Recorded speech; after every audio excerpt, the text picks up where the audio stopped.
that you touch our hearts and our minds. Lord God, give us the thoughts to make the right decision for the children of this school district. Lord God, for you said in your word to train up a child in the way that they should go. Lord God, and we're trying to be obedient to your word, Lord God, but we need your strength. Lord God, just be with us. Lead us and guide us. Lord God, bless this school district. Bless the superintendent and his staff. Bless this board, Lord God. Lord God, bless all the stakeholders of this school district. Bless the parents, the children. Lord God, just be with us. Lead us and guide us.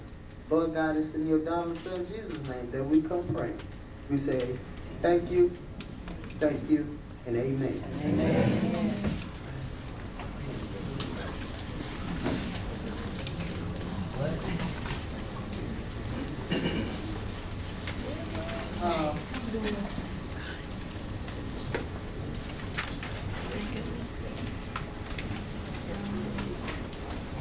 I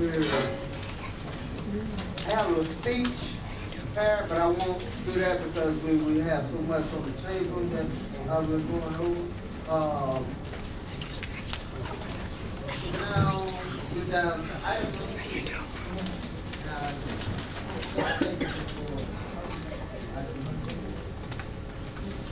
Yes, ma'am.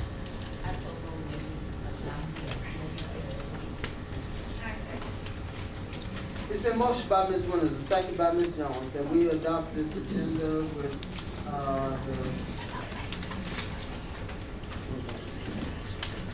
we adopt this agenda as it is. All those in favor, use the sign of vote aye. Opposed? Ayes have it. That motion has been carried. We're now down to item number 3. The minutes of May 9th, 2019, June 6th, 2019, and June 10th, 2019.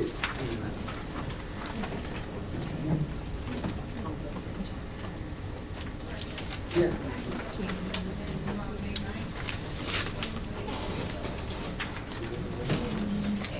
It's been motioned by Ms. Jones and seconded by Ms. Winters that this board will accept and approve the minutes of May 9th, June 6th, and June 10th of 2019.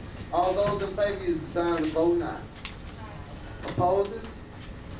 Ayes have it. That motion has been carried. Now we're down to item number 4, the superintendent's report. Dr. Hicks?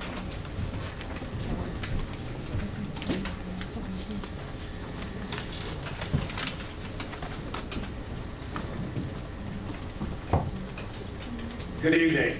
Good evening. Mr. President, board members, community, colleagues. Good evening. Good evening. You know, I'm really excited about today. It's long awaited. But before I get started, I will not move another inch before I at least recognize my wife and daughter in the audience tonight. My wife and daughter. We also have another group of special guests, our students, some of our students. Where are you guys? Round table? Stand up, round table. Superintendent round table group? All right. We're grateful for these young people. Before I get started with tonight's presentation, I would like to recognize our new leaders coming into the Holmes County Consolidated School District. I would not give much of a bio. I'm just going to recognize you by name. We'll get started with our high school principal, Dr. Carrie Gray from Jackson, Mississippi. Dr. Gray, please stand. Would you remain standing, please? Dr. Shamel Myers, our coordinator of science from Jackson Public Schools.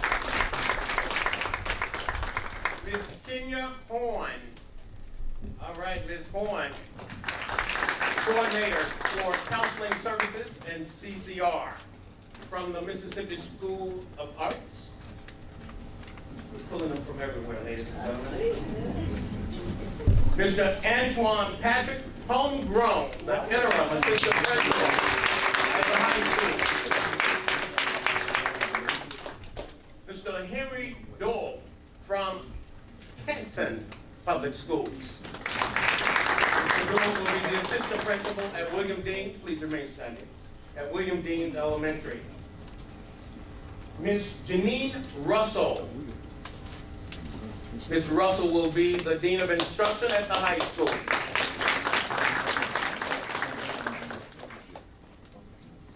I missed it.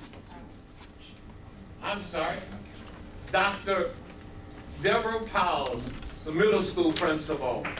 William Sullivan. Thank you all so very much. We look forward to working with each of you. What time is it? It's that time. Ah, you didn't do it right. What time is it? It's that time. Ah, it's that time. We have awaited the building of a new high school for far too long. The time is now, ladies and gentlemen.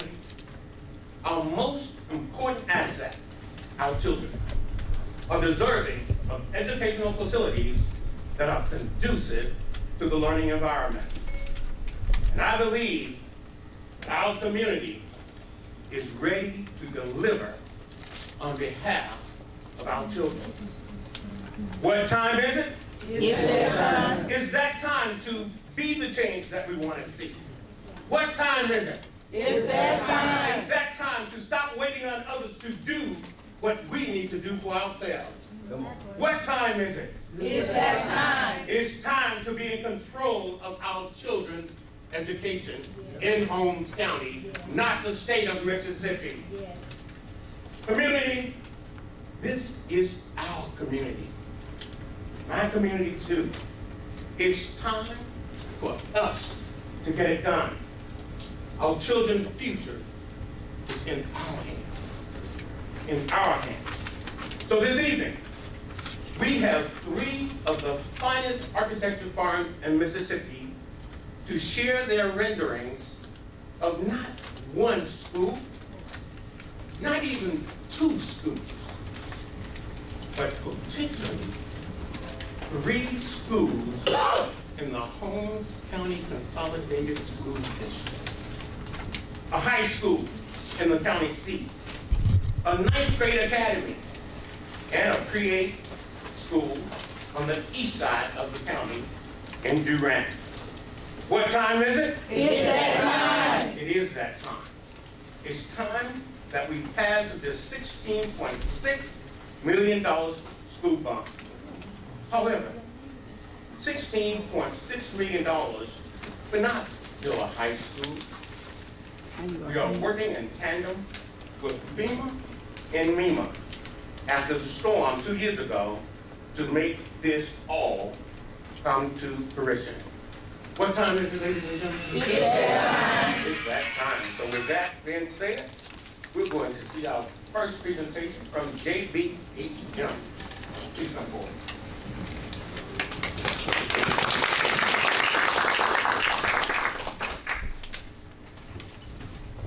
Good evening. Good evening. Good evening, Mr. President, board, students, new teachers, principals, and community. My name is Richard McNeil. I'm with JBHM Architects. I'm the president of JBHM. This is Dr. Reuben Dilworth. Reuben and I have been working together since 2004. That's one thing you need to know about Dr. Dilworth. He's an educator, not an architect like me. He spent 24 years in the Jackson Public School System. He's been the superintendent of the Tacoma City Schools. And he started with us in an education company back in 2004, helping school districts perform better. And it's important that he's part of our team. I think I'm going to get this right, but just to show you a little bit as we go into the renderings that Dr. Henderson mentioned. Our firm has worked regionally. You can see where the states are located where we've worked.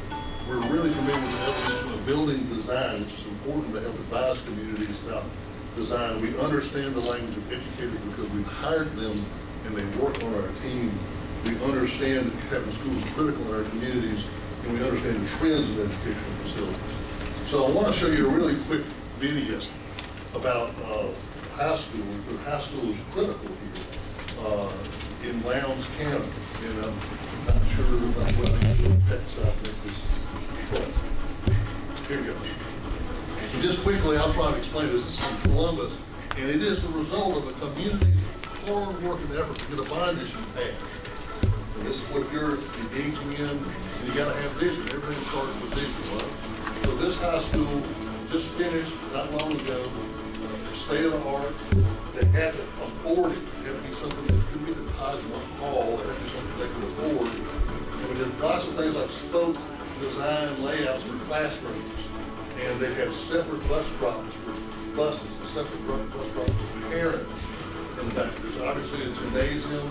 The administration is in the center of this facility, and obviously you've got to have room for parking. So we're going to move on the inside of this, and you'll see that the architecture is simple. We have to keep the cost down, but we use various lines to accentuate the horizontality of the building. And there's an interesting thing with this facility is there's a FEMA shelter here that you're about to see. This is the central space. This is the gym under, essentially it's gymnatorium you're going to see later with bleachers. It acts as an auditorium and a gymnasium. And then this next slide that's coming up is a shelter. The FEMA helped fund, and obviously there are no bleachers here, but this kind of things, they won't pay for bleachers. I don't want to bore you with the details, but they did help fund this existing. So just real quickly, the bond issues will have to be paid for by the district. You can't go out and solicit funding. And so we help them create some PR materials to go out to the community to help convince people with these kind of images for the district.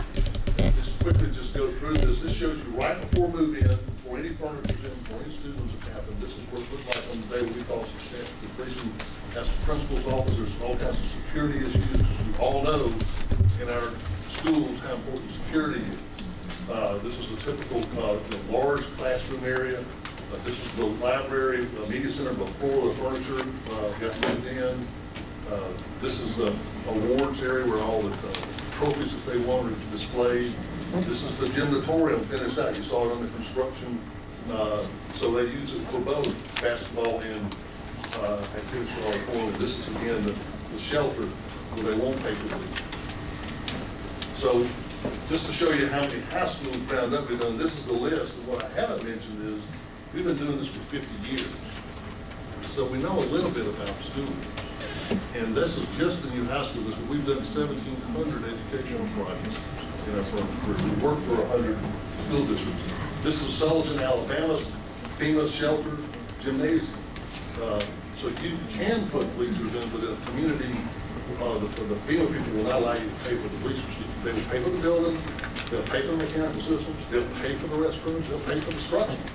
They're not going to pay for some of these what we call aesthetics. So this is more of a simple gym shelter for Pascagoula for a 5th and 6th grade gym. And I'll move on to athletics. That's part of the big piece. You got to be able to have the football stadium that you want. You got to be able to have locker room facilities. And this is Pascagoula, Gaucher, and they compete with each other.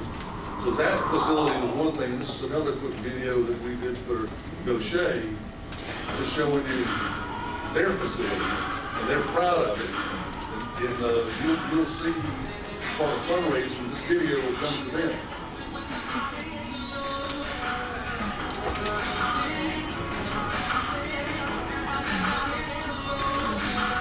That's their new locker room and weight room for the football team. That's an AstroTurf field.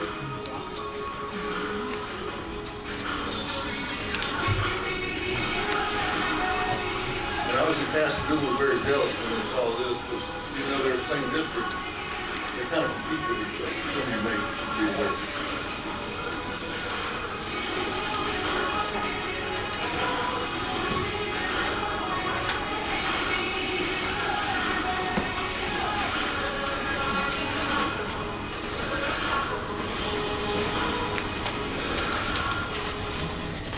So just quickly before I move on to the full boards, this is Upper Elementary facility.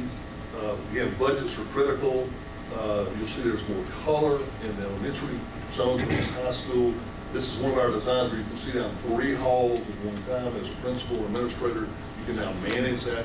It has less staff to manage when you do that. This is a typical science lab before, all the posters go up on the wall, all the equipment's been moved in.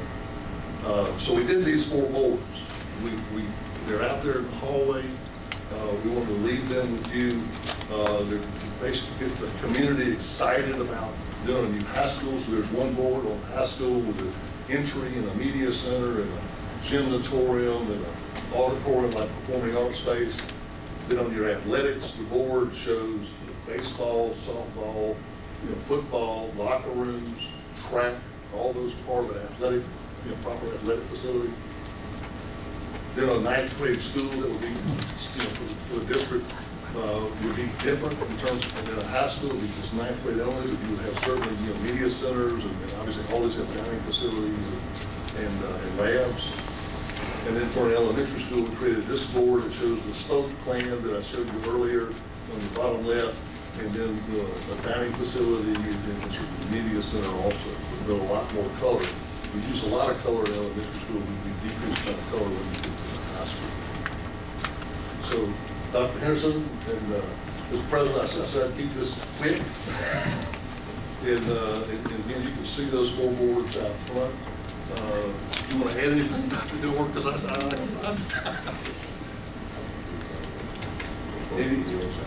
any questions the board may have? No questions at this time. Okay. Well, thank you for allowing us to present. We're excited about that. Wish everybody the best, and just it's about time.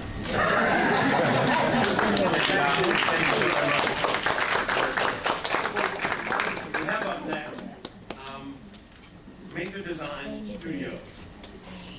Please come forward.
All right, I believe we're ready to go this time. Good evening again. Start off, it's that time, so we're here to present you something that you, yes, enjoy going through. First slide, a little bit about the company. Like I said, my name is Major Andrews. We're out of Columbus. We're a young, energetic firm. We started back in 2013. We did numerous years at larger firms, and we thought it was about time to start out on our own to give the community a different perspective. As Brian Asher said, he's a senior associate. We have draftsmen, interior designers, and other drafts people as well. We're about 7 to 8 people firm, and we're located up in Columbus. And we have a host of engineers that we use as support because it takes a team when you're doing a project this magnitude, or even a smaller project. And that's what we try to bring to you guys, a team that with the capabilities to get you what you need. And we also feel that some of our strengths are that we're passionate about the client's vision, and so we're basically going to take your vision and make it become a reality. That's something that we feel strongly about.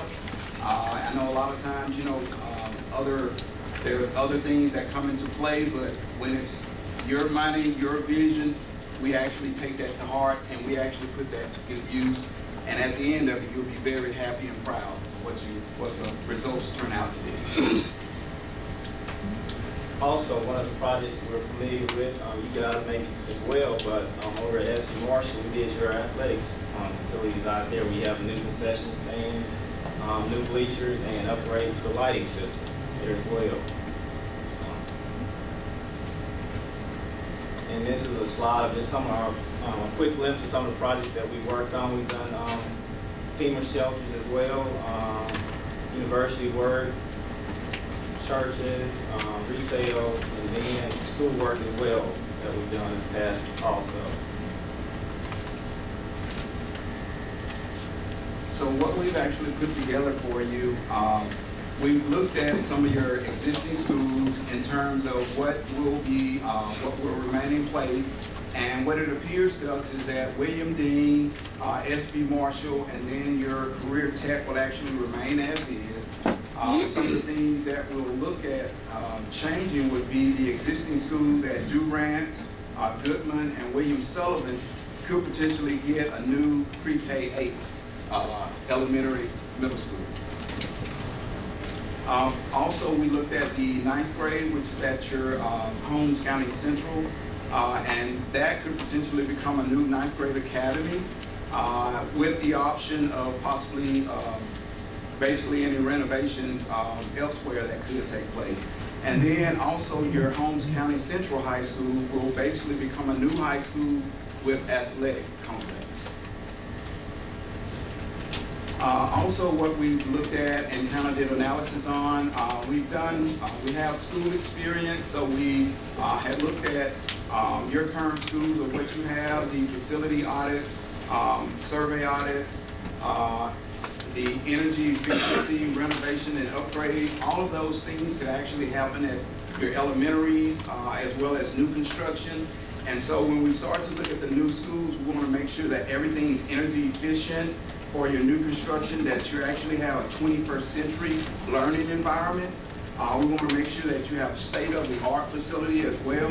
And then we want to make sure that you take, that you actually receive like a smart building where you have motion, keyless entry, those types of things like sensors, all of those kinds of things that will make your building more efficient, as well as looking at reuse of water systems, trying to make the building as efficient as possible. Because we know that coming up, there's going to be an energy code, basically a 2030 energy code that you would like to try to meet. And if you can, that means that the school will be costing less from an energy standpoint. So that's something that we would like to look at as well. And then, as mentioned before, we are experienced in providing FEMA shelter, so that would also be part of the new buildings as well. We also did a steady count of your students, and so we tried to look at where you would be several years out if you actually built the new high school, how many years you would be out, and what would be your enrollment for that. So we kind of looked at all those types of things. All right, here is the first master plan here. This would be your K-8 building. What we have in the center is this will be the entry here. This is your parent drop-off parking lot. This will be the main thoroughfare through the community here. And we have a bus loop that wraps around the building. Here you have your K through 6 over here, and your older kids on this side, the 7th, 8th graders on this side here. We'll keep them separate right in the center. But you have central office. You have a separate entrance for kids, the younger kids, and then the 8th graders come the other entrance. And then We have a library that's able to take account of both age groups, and it's kind of down the center. It's two separate buildings in one. And this is a bigger plan that you can see here. As you can see, your library media center in the center, and you have a commons area for the K through 6th graders here, and a commons area for the 8th graders. When you come further down, you have a central kitchen, 2 cafeterias to keep them separate as well. And on further down, you have a gym, one for the kids, the younger kids, and then a bigger gym for the older kids. And then your auditorium here at the bottom that you can have after the school events and everything like that. And the thinking here was basically to have 2 schools into one, because, you know, I got a elementary child daughter, and I know I wouldn't want her mingling with the middle school side as well. So to basically try to keep those buildings separate, where they're basically housed there together, but they're actually 2 separate buildings inside of one, to try to help keep the cost efficient. These are kind of some exterior shots. This would be looking on the garden area, and this would be 8th grade on the opposite side here. We kind of kept the traditional design as well. This is more of a close-up.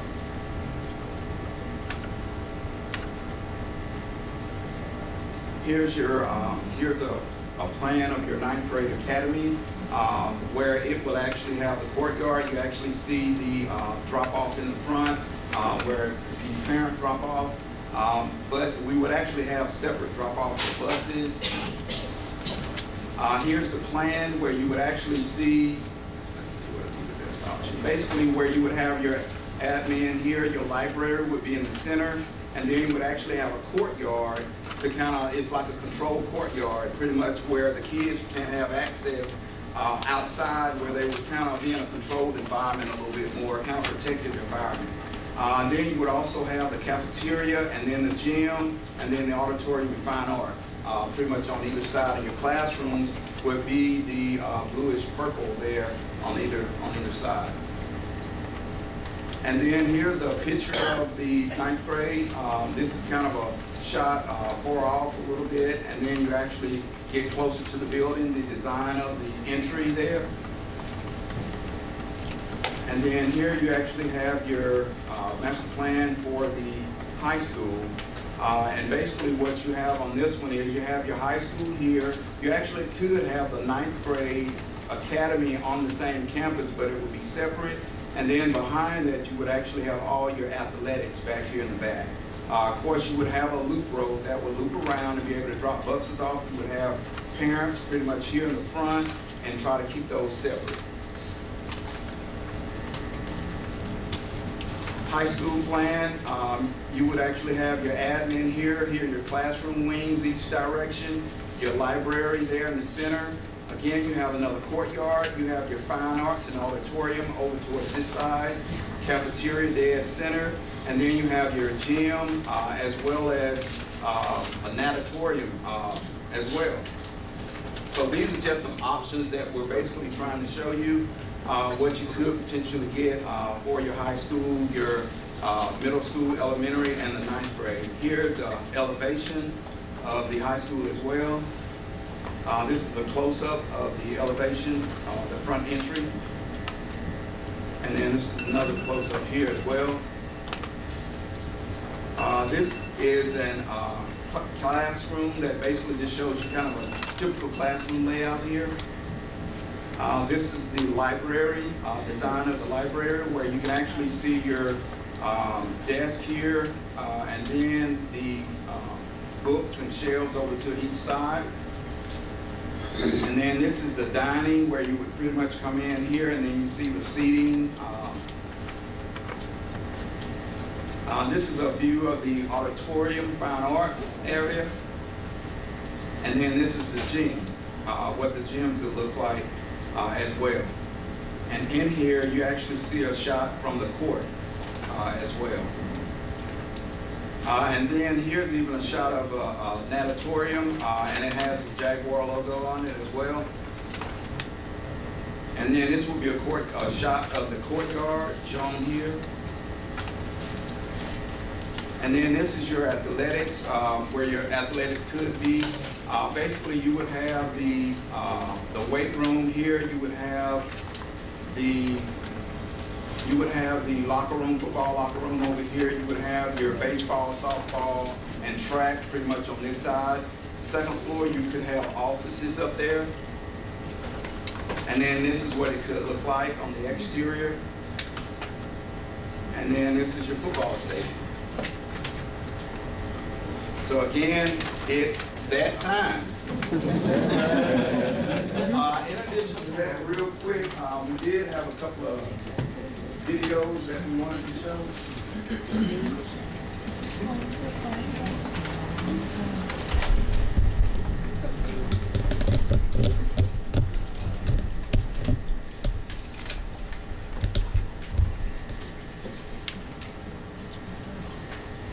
This is kind of a perspective fly through of what the campus at the high school will look like potentially.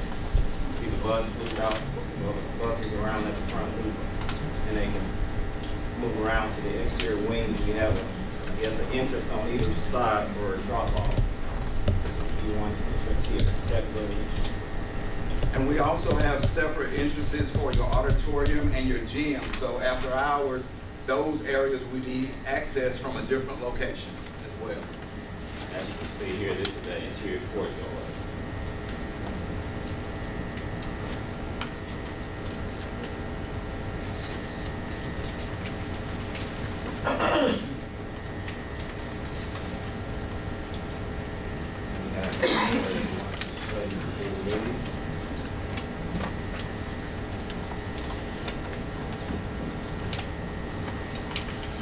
This will be entering through the front door. This will be your admin spaces to left or right. And this will be your central components area.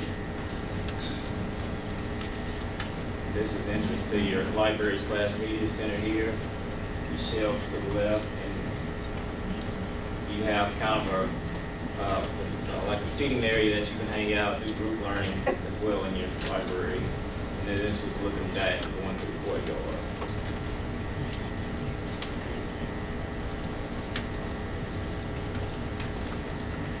Anybody got any questions while this wraps up?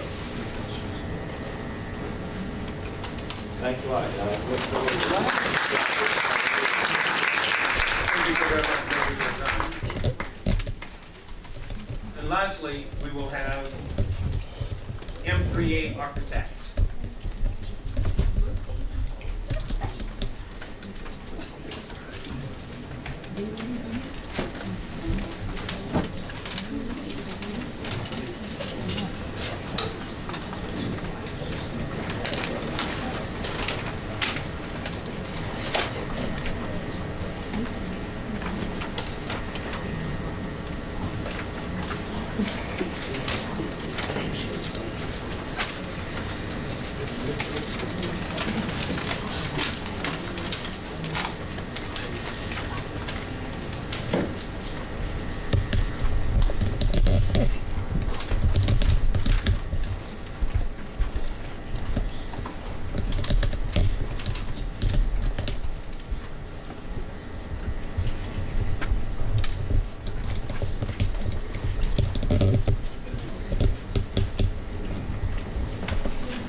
Good evening, Superintendent, board members, community, and teachers and educators and students. We're delighted to be with you this evening to discuss an approach for your new facilities for Holmes County Schools. Now, we have been around for quite a while. We have started in 1995 as an architectural firm here in Mississippi. and we have vacillated between 40 and 12 persons. And we had the great opportunity to learn and work with a firm that's called PBK out of Houston, when we had an office in Houston. And PBK is the largest K-12 builder in the world. And we learned some principles that have afforded our school and K-12 owners, I think, some advantages in terms of planning, in terms of perspective, and even in terms of presentation and imagery. And what we will show you today is what our approach would be. But first, we couldn't have accomplished any of this without a great staff. I want to introduce to you Lucas and Kusa, who is an architect and principal with our firm. And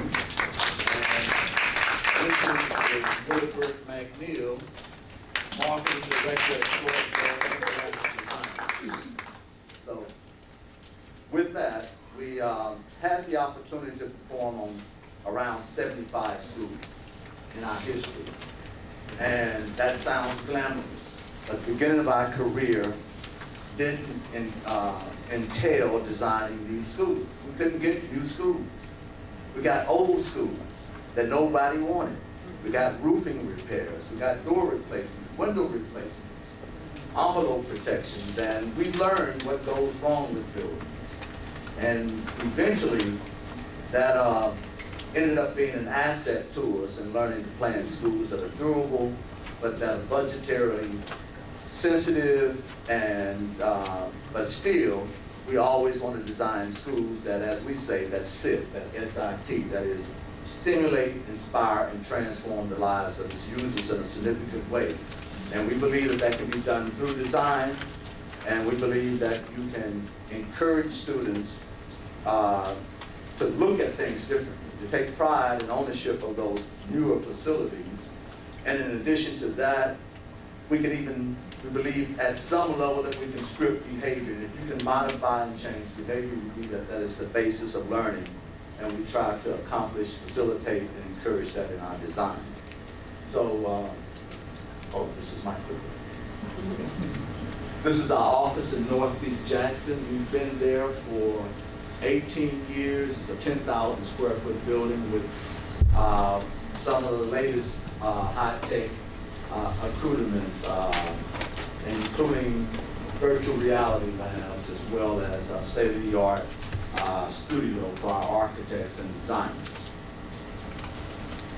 We're going to talk about an approach first for the high school. In the high school, we envisioned, based on the preliminary program that was conveyed to us, would be something in the realm of around 100,000 square feet. Now, this is a laser also.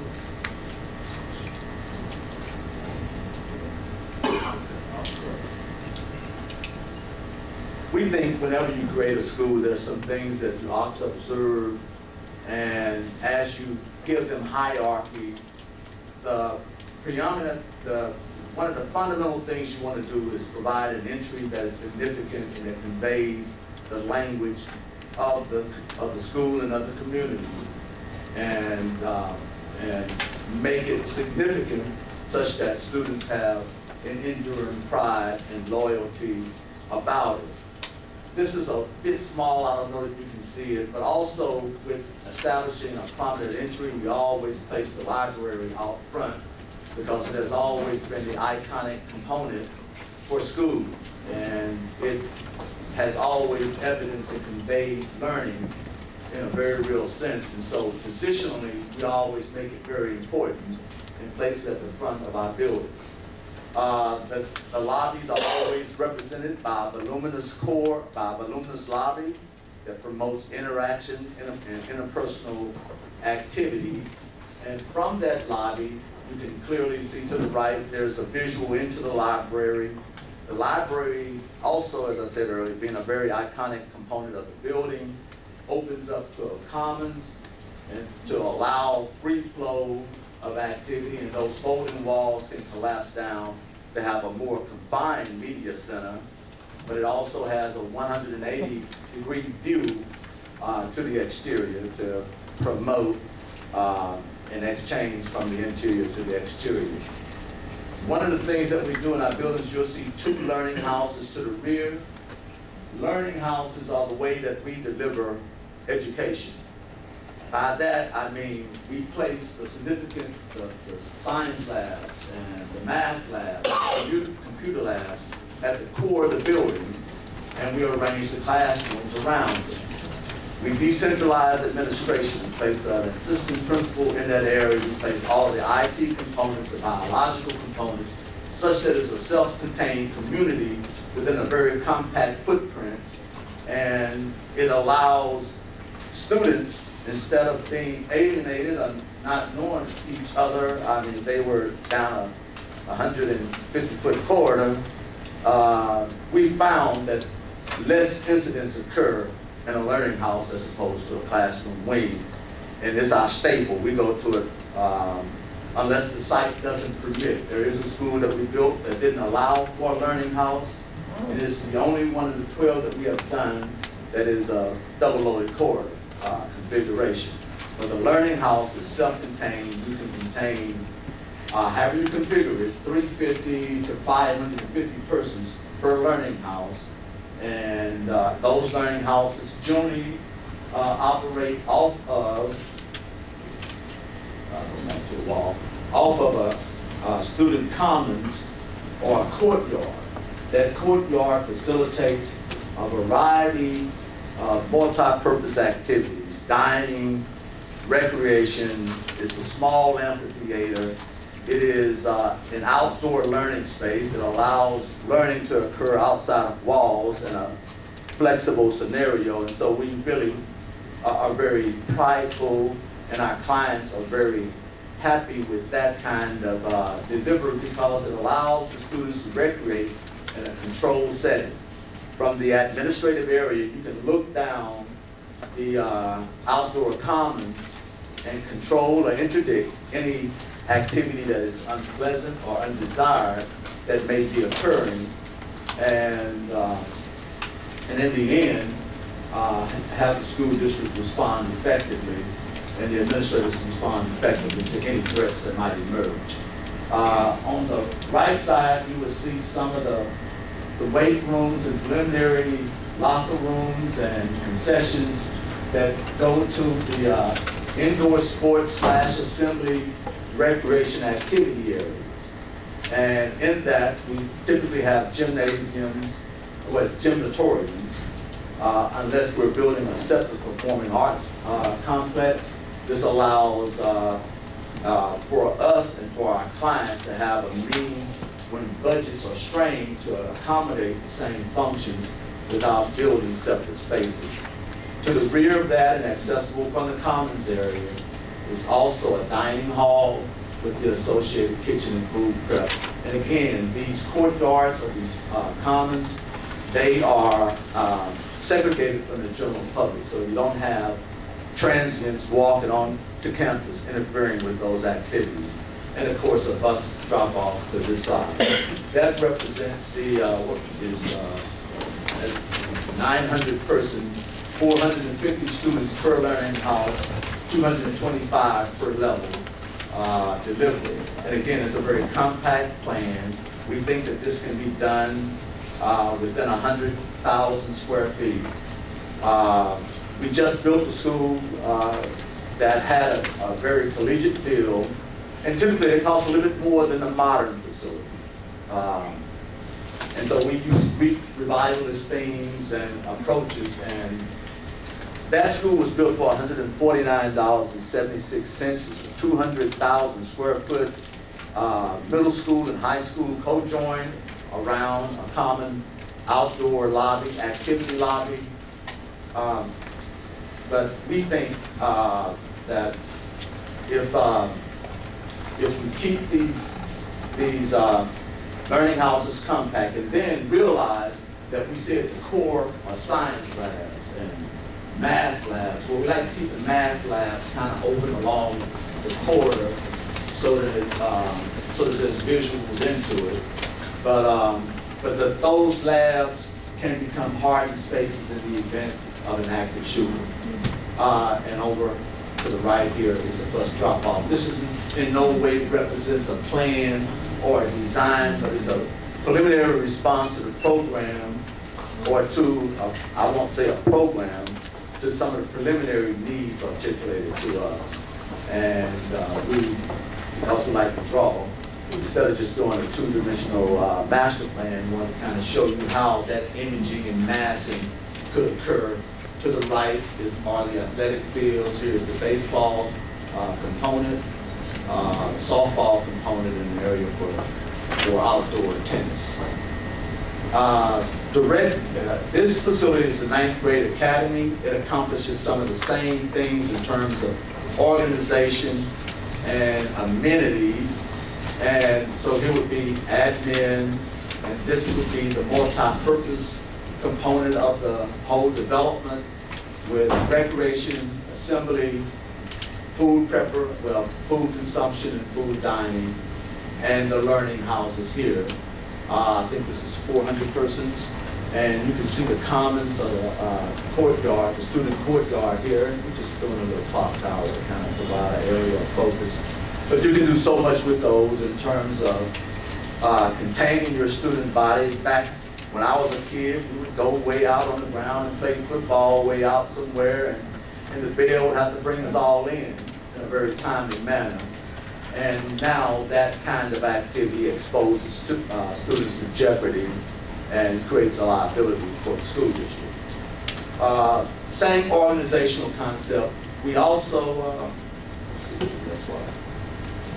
looked at the 8th grade academy, and again, it's a massing and a site organization and utilization that intends to show how a school with this capacity, I think this is 80,000 square feet, how that can be configured to accomplish the goals that we have talked about. On the right are some of the sports facilities. We've just completed Southern University stadium improvements. We've done Union Parish Stadium, and of course over in Vicksburg, Sports baseball complex and baseball complexes. We're working for JPS now.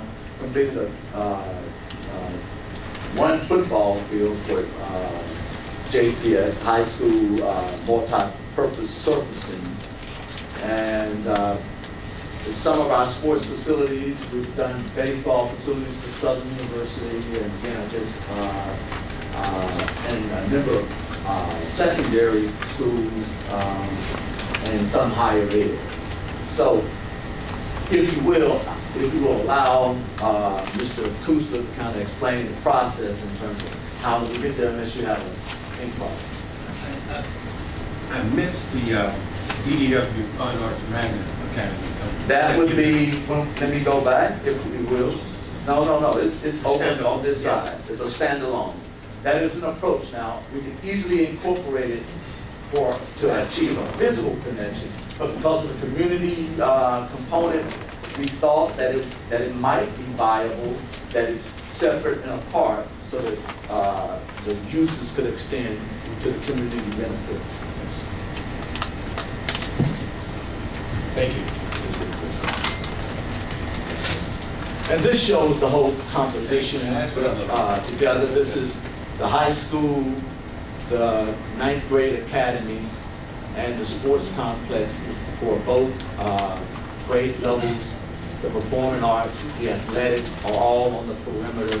Plus pick up on this side for the 9th grade academy, on this side for the high school, to try to separate and provide for ease of ingress and egress with the buses and the passenger vehicles. Mr. Crusoe?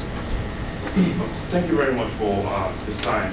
One of the things we do well is that when we start a project, we start with fresh eyes. Like Mr. Mark said, we've pretty much done 10 of schools across the state. But whenever we start a new project, we kind of sit down with you and interview to see what your needs are, talk to the teachers, and we don't come to the table with any preconceived notions. So we start with a blank slate. We have like several sessions just to kind of get an idea of where the school is going, what your goals are, what your objectives are. And based on that, we develop a program, and that program kind of guides us through the entire process. We're very flexible in terms of being able to adapt a particular program to a particular budget. One of the things we do also very well is being able to phase projects. Right now, we're working on several projects in the Holmes School District where we're going back and modernizing buildings that were built back in the 50s and putting them strongly in the 21st century. With budgets that are, very, very minimal. That's right. So we're looking at places like Natchez School District, Jefferson Davis County School District, and we've been able to kind of look at very, very limited budgets and be able to do very impactful changes in the district. And that's one of the things we do very well. You look at some of these drawings that we have, they're very initial stages of sketches and ideas. And what we try to do is not come to the table with finished solutions. We want to do solutions that are custom to the district, be able to look at you in place and say, what exactly do you want? And come to a solution that is custom for this district. And essentially, that's how we intend to proceed if we get this. Thank you. Well, with that kind of represents some things about our firm that you may not know about. Again, we've been in Mississippi since 1995, and in that time, we've never had one leaky roof on any of our buildings. We've never been sued for non-performance. We never had a building through the fault of the architect go beyond the period established for substantial completion. You keep your projects on track. You manage your projects, understanding that your resources are finite, and that if you can't make it happen within the terms that you establish and that you agreed upon, then it causes a great disservice to you. So we are very conscientious in how and what we do on your behalf, and we would love to be considered. And we thank you for your consideration, and we would love to be your architect.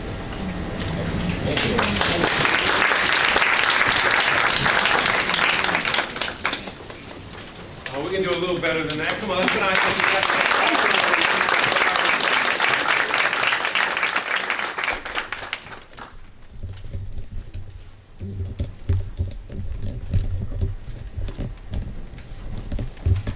I would be remiss if I failed to recognize one of our other new hires.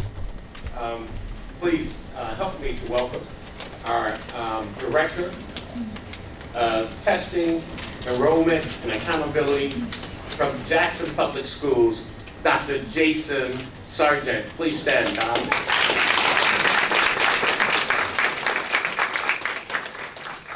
And lastly, we will have a few movements or reassignments in the district, and I would just like to share that with you at this time. Mr. Eddie Allen, who is currently the principal at Graduate Within Reach Academy, will now be the principal at Durant Elementary.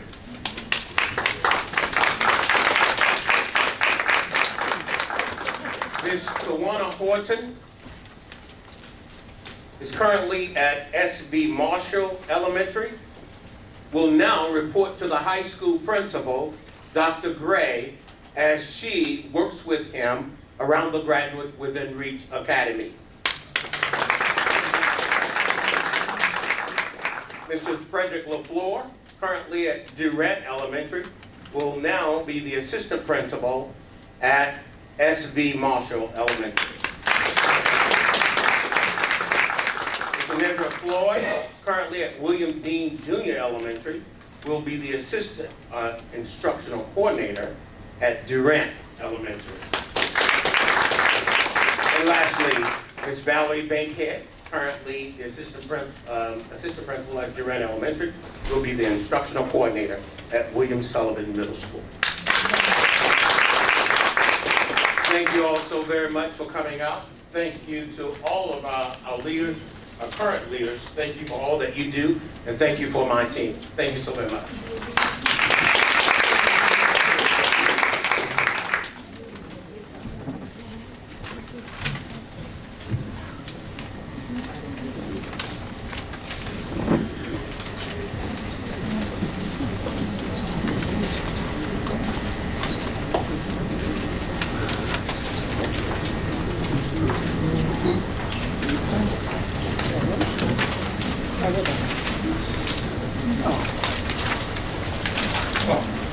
I'm sorry.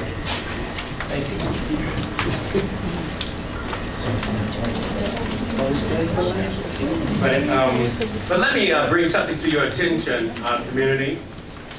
Initially, we were attempting to move forward with the school bond election on August 6th, but there has been a change. Thank you.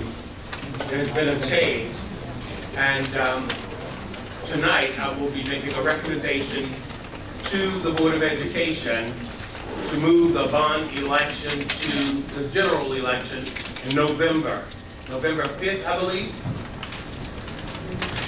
And that item is on the agenda. Thank you. Thank you all. Board with 4.1.2, that's change of the bond issue being moved from August election to the November election. What's the Mr. Chairman, Yes, Ms. I so The motion by Ms. Winters, second by Ms. Jones, that we accept the superintendent's recommendation and move the election for the bond issue from August to November. All those in favor, use the sign of vote aye. Opposed? Ayes have it, the motion has been carried. Moving right along with 4.2, the consent agenda. Excuse me, 4.13, the revised election resolution, is that a part of the motion that y'all just made? Yes. Let's vote 4.12 and 4.15.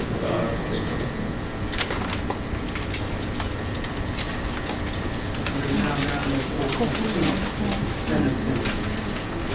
Chair will entertain a motion that the board move the consent agenda.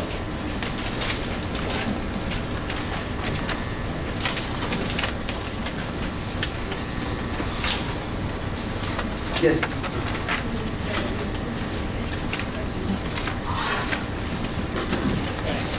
The motion by Ms. Jones and second by Ms. Winters that we would approve the consent agenda being item 4.2. All those in favor, use the sign of vote aye. Opposed? Ayes have it, that motion has been carried. All right, we're now down to teaching and learning, item 4.3. Dr. Williams? Good evening, Board President Henderson, members, Dr. Henderson. We have quite a few items for you to consider this evening for approval. I'll start with 4.3.1. That's the approval of the Destiny Library Manager system. We currently use that system to manage our libraries, check in with library books. We're adding Durant Elementary School. We previously used another system. And the annual renewal for the other schools, and that total cost is $9,005. Questions about this in the library system? Most of these you did see on Monday in the work session. Item 4.3.2, this is for your approval to accept a grant. We were granted the Agriculture, Food, and Natural Resources Program grant. That was in the amount of $20,000. This grant is in coordination with the Career Technical Center. The students in the AEST program are going to partner with 2 middle school classrooms to work on sustainability projects. That total award of $20,000 will allow for some professional development for all teachers involved and use of technology.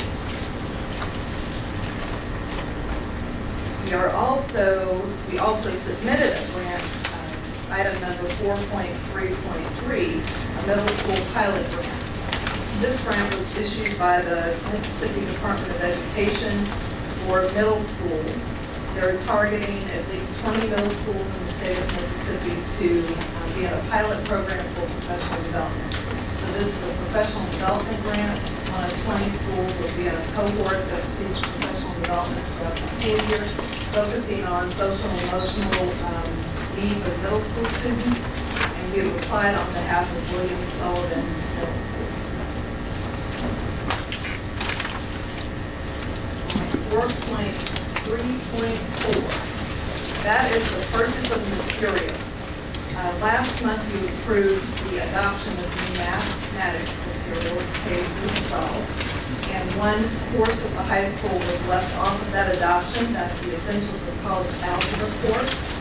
And so this purchase is for that course to ensure students who are ready themselves for college math have a curricular resource, and that's $4,229. The next item is 4.3.4.2, and that is the purchase of hands-on curricular materials for a 3 through 5 science adoption. Each year, those materials need to be replenished in those kits, and there's an online component that is renewable each year. And that reoccurring cost is $39,160. The next item is 4.3.4.3, and that is the purchase of online instructional software for William D. Junior Elementary School. Ms. Wheaton has requested to use part of her school improvement funds for that online instructional program, and that's an amount of $5,694. The next item is 4.3.4.4, and that is to purchase administrator and teacher laptops. This is so very important, as our laptops that administrators use are kind of falling apart. We need to make sure that everyone has the most up-to-date technology. This will allow our teachers to be online, have access to online materials. Most of our products are now online. And so this will give opportunity for teachers to have at their fingertips a new laptop in order to access those resources. At a couple of board meetings ago, you approved to go out for bid for this. SAMAC was the winner of that bid at about a per unit cost of $706. And so you see the quantities for each school listed there. This is a total cost to the district of $176,632. That it also includes laptops for educational support center staff, so that everyone in the educational center also has a new laptop in order to work from home or wherever they are. The next item is an item for Dr. Rucker. Would you like to come? That's the third grade reading project. Good evening, Mr. President, board members, Dr. Henderson. This is the item that we mentioned on Monday night regarding our third grade retesters. Our third graders actually were invited out to a meeting, a parent meeting, and during that parent meeting, and under the Literacy-Based Promotion Act, Dr. Henderson, along with the team, decided that we wanted to provide additional support for the 25 families that did show up. And so for those 25 families, those particular students have gotten tutors, one-to-one tutors from our own staff, our own teachers, in the sum of $5,000. And so we're bringing that for your approval tonight. We also, I need to mention, we did home visits and tutors came inside of their home during this process, and so that cost is included as well.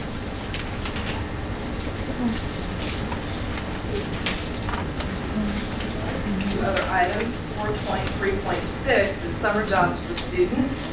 And there's a, because we're adopting so many new curricular resources, we want to make sure that there's room inside of schools and classrooms, and that outdated materials are removed from schools. And we have quite a few that need to be removed. And Dr. Rucker had a brilliant idea for us to employ students to help us with the removal of these sorting, boxing, cataloging the outdated materials, so that we can then move them to storage and then dispose of them based on board policy and the state board policy. So we're asking for a team of 10 students with one adult lead In the month of July, we'll go to each campus to box sort those outdated books, and then we'll have our maintenance department arrange to have those then moved to LES for storage until we are able to determine disposal of those. And that project will cost about $2,750, and that's for the salaries for those students who are selected for this project, and also for that one adult lead and materials to box up those materials. We'll establish a process for student hiring, as I don't believe there's been one in the past. So that will include application, interviews, everything about getting a job. The next item is consulting contractual service agreements. The first one is for Renaissance Learning, that's 4.3.7.1. And that's the professional development that goes along with our new universal screener. That training will begin this summer, and that will include implementation throughout the first year of actual re-implementation of Renaissance and STAR Learning throughout our district. Includes coaching at the schools and support for our leadership team and teachers throughout the year. And that's at a cost of $59,299, and that is fully funded by federal programs. Item number 4.3.7.2, we've talked to you a lot about reading intervention in our schools and making sure that all of our students are reading at grade level. And this proposal is for reading mastery and corrective reading implementation for primarily K through 8, with consideration for high school at a later date. We'll get more information about high school students. So the total curricular resources amount was presented to you last month. An estimate was presented to you last month. We're at a total of $407,863 for the implementation of reading mastery and corrective reading in all of our schools up until 8th grade. In addition to that, we're asking for professional development in the amount of $37,500, with the company giving in-kind fee of value up to $77,000. And that professional development will also start this summer. So the reading mastery is already in implementation at the summer flight program, and this will be a continuation to make sure all of our students have access to those high-quality curricular resources. The final item is a letter of commitment from the National Caucus and Center on Black Aging Incorporated, and that's for senior community service in our schools. We have volunteers that come to the schools, so this is basically a letter of commitment from the district that will support seniors volunteering and working in our schools.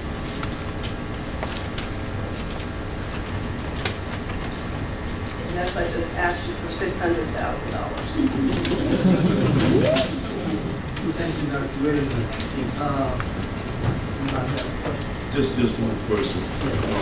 The textbook project, Yes. I'm not certain whether it's still in existence, but there was a firm that recycled those textbooks in which they compensate the district for those textbooks. I don't know if they still in operation. Yes, there are several that do that. We're going to investigate that process to make sure we're disposing of it properly and that we get the resources we can back to the district.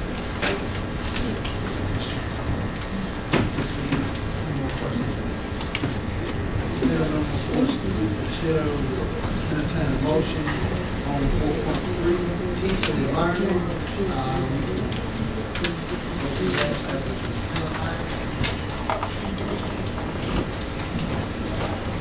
This requires a vote, motion and a second. Everything on the 4.3. Everything on the 4.3.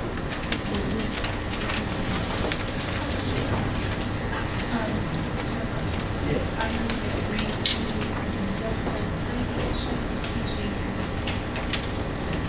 Been motion by Ms. Jones and second by Ms. Williams that this board will approve 4.3, the entire teaching and learning. All those in favor, sign the vote. Opposed? Ayes have it, that motion has been carried. Moving right along, we will add 4.4, budget funds. Good evening, Board President, members, Dr. Henderson. How are you all this evening? Wonderful. The first item is the claims file. Do you have any questions?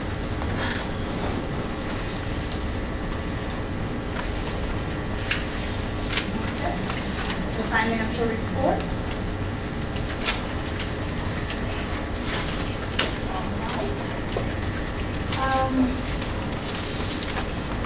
The next item that we're asking for your approval of the America's Contract Student Accident Insurance.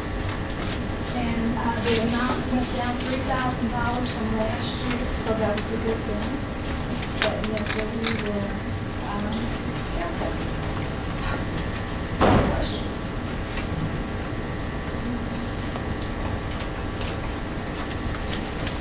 Are you going to vote on all of them at the same time? Okay. All right, then, the request to purchase 2 buses this year. We purchased 2 buses last year, and we'd like to purchase 2 buses again this year to keep our fleet updated. The next thing is that we would like your approval to advertise for supplies for our child nutrition area, our janitorial area, and our maintenance area. We'd like to go out to advertise for that for the coming year, for the 1920 school year. And then the last item is the approval of Debbie Jones as our maritime conversion consultant. She's going to help with the conversion of maritime that includes payroll, accounts payable, general ledger, all those items. And human resources. Yeah, and human resources.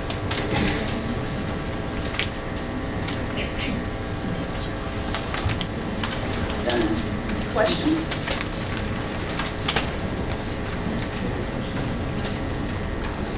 There are no questions, Chair will entertain motion on budget funds. Mr. Chair, Yes, Ms. Hunt. I so move that we accept the budget and finance report, with the exception of 4.4.2.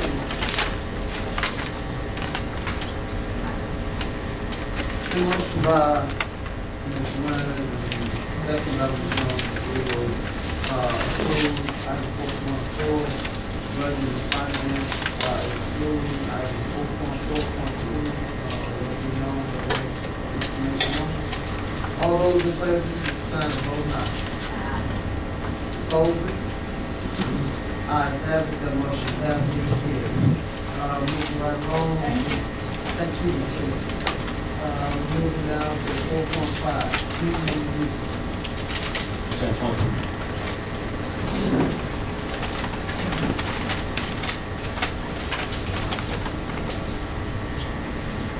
Good evening, Board President and members.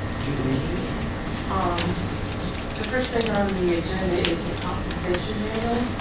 As we refer to your agenda item detail, you will see that we've made quite a few edits to the manual. And I don't want to just list them all out for you, but I'd be willing to explain if you have any questions.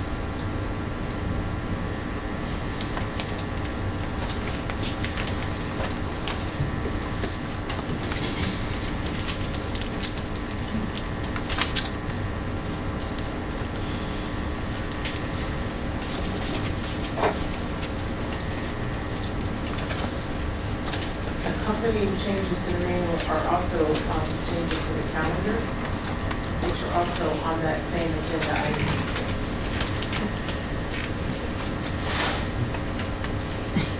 Any other questions?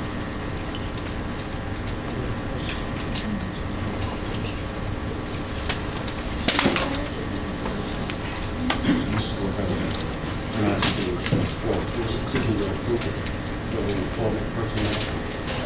Is it okay? For new hire?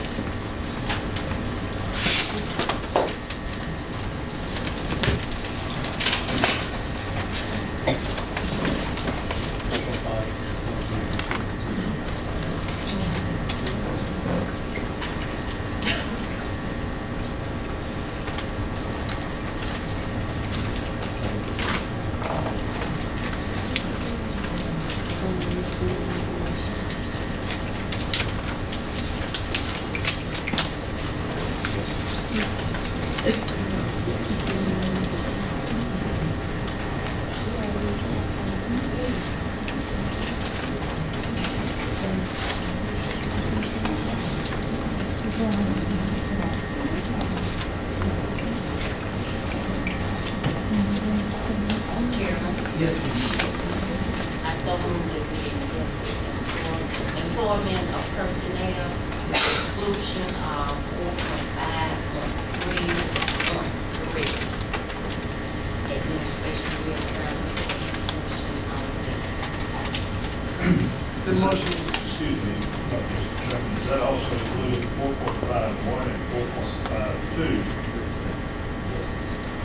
So it's all of human resources, 4.5, with the exception of 4.5.3.3. The motion by Ms. Woodard, second by Ms. Jones, that this board will approve the report from Human Resources, on item listed as 4.5.1 through 4.5.9, with the exclusion of 4.5.3.3, which is for Ms. Jones. All those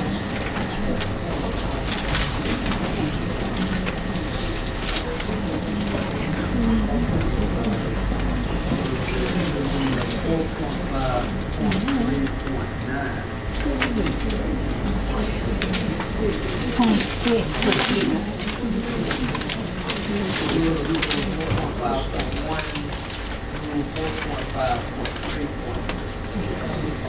All those in favor, please sign the vote aye. Opposed?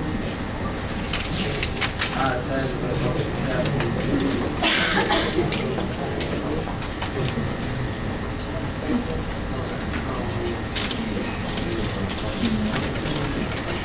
For athletics, 4.6, the summer league activities, you will find that information in the packet, and those just requesting that summer league activities be approved.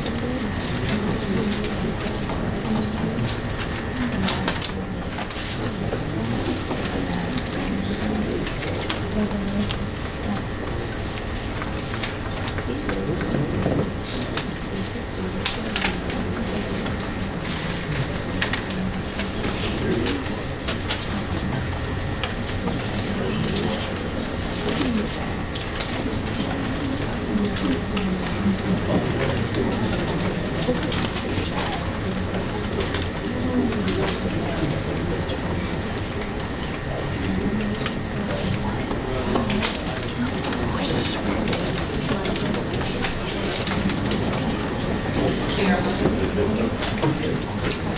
I make a motion that we approve item 4.6 athletic. The motion by Ms. Woodard, second by Ms. Jones, that this board will approve item 4.6, athletic. All those in favor, please sign the vote now. Ayes have it, that motion has been carried.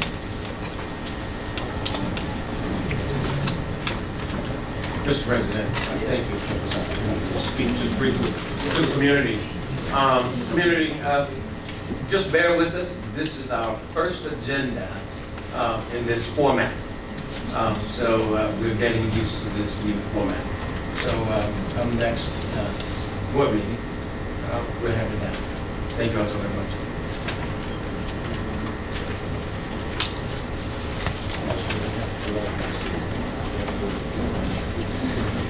We will have a board meeting on July 11th.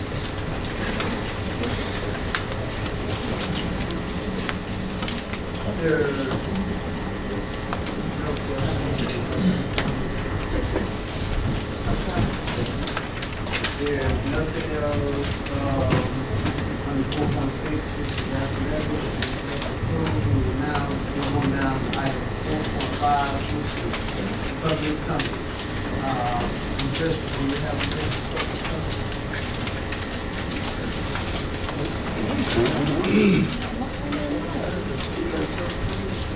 What?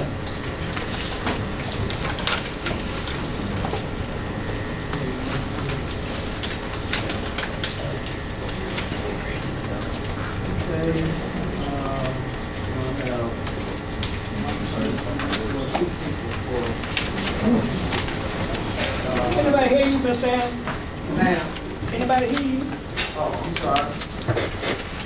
We have 2 people on the list for public comments. First person we have up is Michelle Head.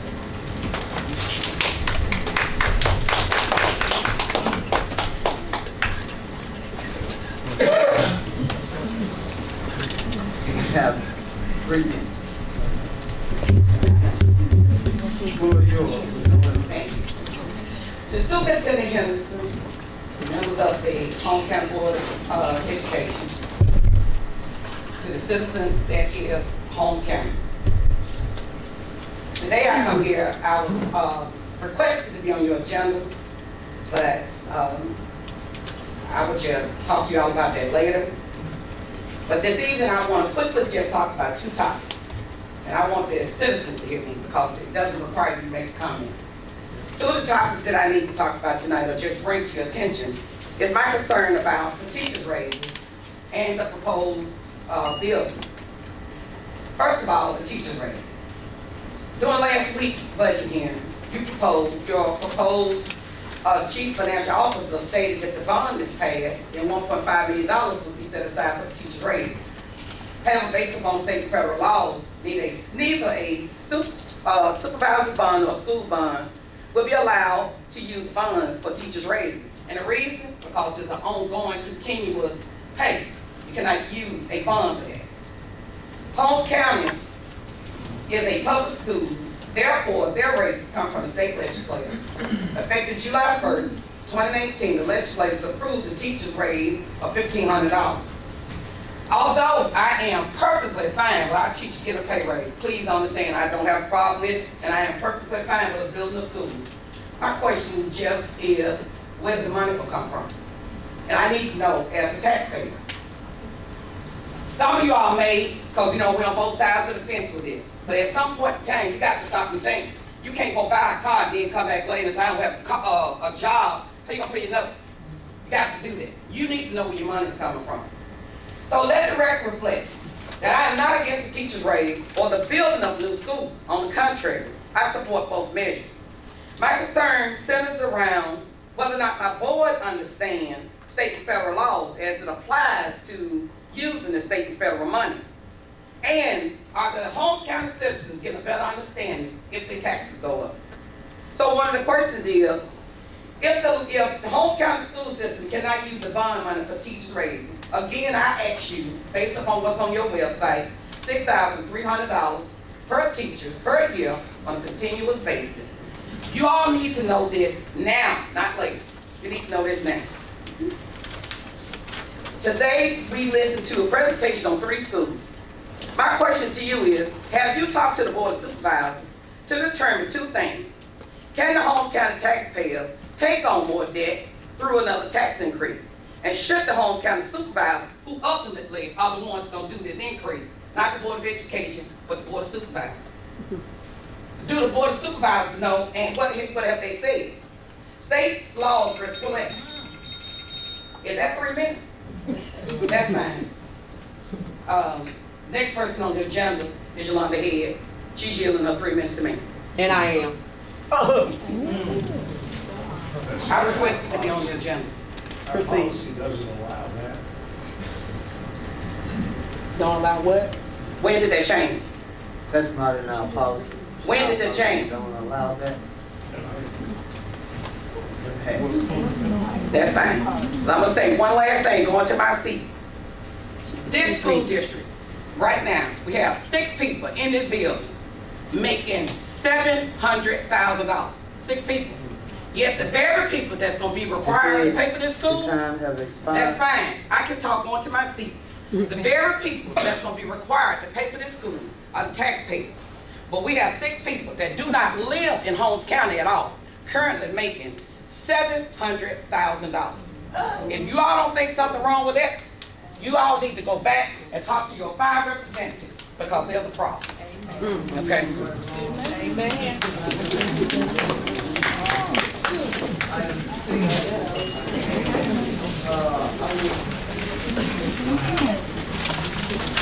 Item 6 is board report. move forward, I want to give a round of applause to our attorney, Mr. Piazza. The community spoke.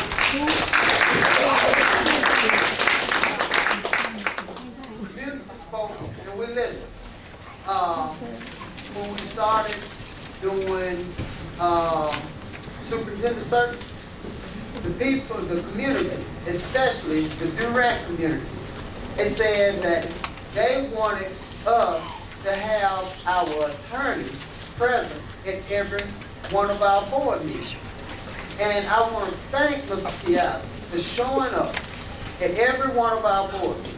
And community, I want you all to know that we do not move forward just by laying down, coming up with ideas. All the ideas that we bring to the table, we go over them with our attorney. And our attorney advises us the right way that we should move. So we're not shooting from the hip up here. We seek legal counsel. Is there anything any of the other board members want to put out in the board report?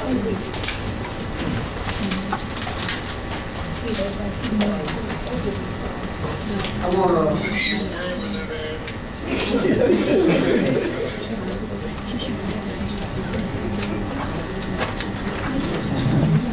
But I want to thank my board. We added, when we started moving forward with this Holmes County Consolidated School District, we added a work session Monday night before the board meeting, so that we as a board can come together.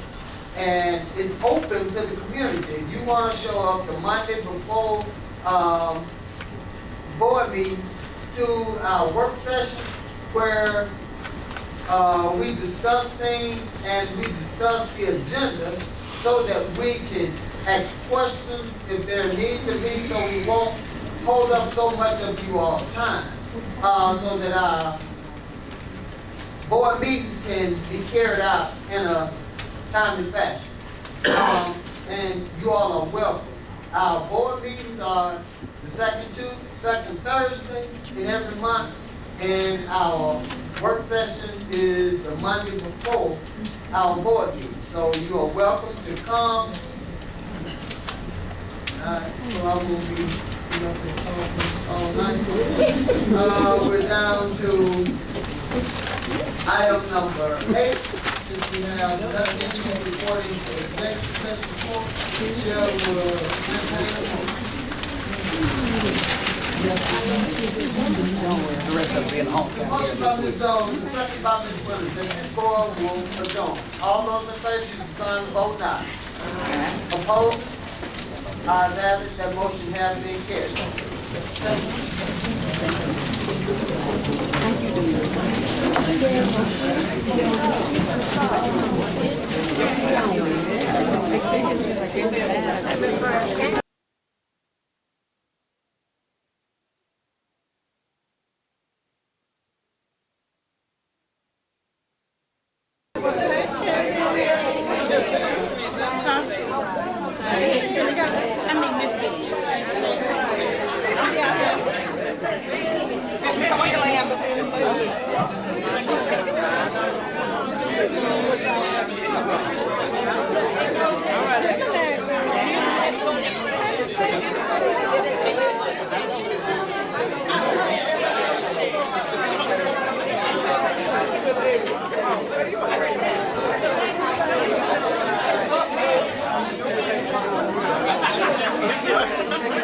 Hey, my friend.